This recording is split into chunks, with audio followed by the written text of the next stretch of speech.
हिरव्या कैरीचं चटणी करण्यासाठी मी 3 हिरव्या कैऱ्या घेतलेल्या आहेत। मी त्या हिरव्या कैऱ्याची मिक्सरमधून पेस्ट करून घेतलेली आहे। आधी त्याची कैरीचे जे सालपट आहे ते काढून त्याला चिरून नंतर त्याची पेस्ट करून घेतलेली आहे। त्याची पेस्ट जास्त अशी बारीक पण नाही करायची, थोडीशी मोठी मोठी ठेवायची, चटणी म्हणजे व्यवस्थित लागते। एक कांदा घेतलेला आहे, त्या कांद्याची पण मी पेस्ट करून घेतलेली आहे। याच्यासाठी आपल्याला लागतील जिरे आणि लाल तिखट चटणी, कारण की चटणी बनवायची म्हणून चटणी लागते आपल्याला इथे, लसण आणि खायचं मीठ।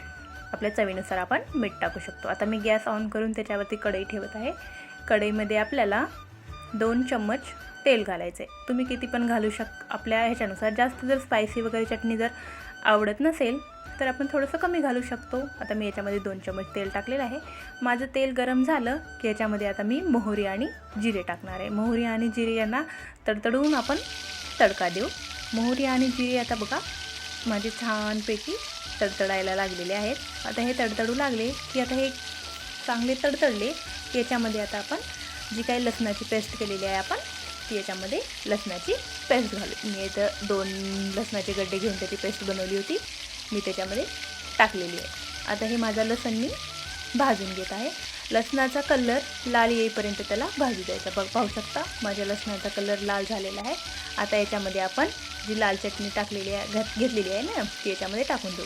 1 वाटी मी याच्यामध्ये चटणी टाकलेली आहे। 3 आंब्यांच्या चटणीसाठी मी याच्यामध्ये वाटीभर चटणी टाकलेली आहे। जास्त तिखट म्हणजे आंबा थोडंसं आंबट असतो ना, त्याच्यामुळे जास्त तिखट झालं की ते व्यवस्थित होते। आता माझी चटणी बघू शकता तुम्ही भाजलेली आहे। आता ही चटणी भाजली की याच्यामध्ये आपण कांद्याची पेस्ट टाकून देऊ आणि ती कांद्याची पेस्ट परतून घेऊ। ती कांद्याची पेस्ट जी आहे ती तेल सुटेपर्यंत आपल्याला भाजून घ्यायची आहे। बघा माझ्या याला तेल सुटलेलं आहे। आता त्याच्यामध्ये आपण जी काही हिरव्या कैरीची जे काही पेस्ट केलेली आहे ती त्याच्यामध्ये टाकून चांगल्या प्रकारे आपण यांना दोघांना पण सगळ्यांना एकजीव करून घेऊ, मिक्स करून घेऊ। आता ह्याच्यामध्ये मिक्स झालं की नंतर आपल्याला आवडीनुसार आपण ह्याच्यामध्ये चवीनुसार मीठ टाकायचं। मीठ याच्यामध्ये घालू शकता। आता मी मीठ टाकलेलं आहे। मीठ घातल्याच्यानंतर याच्यामध्ये आपण आता कोथिंबीर वगैरे टाकू शकतो। मी हिरवी कोथिंबीर याच्यामध्ये टाकत आहे। हिरव्या कोथिंबीरीनं कसं स्वाद आपल्या चटणीचा आणखी सुंदर येतो। आता चटणी टाकून आता हे काही टाकून आपण सगळं काही मिक्स केलेलं आहे।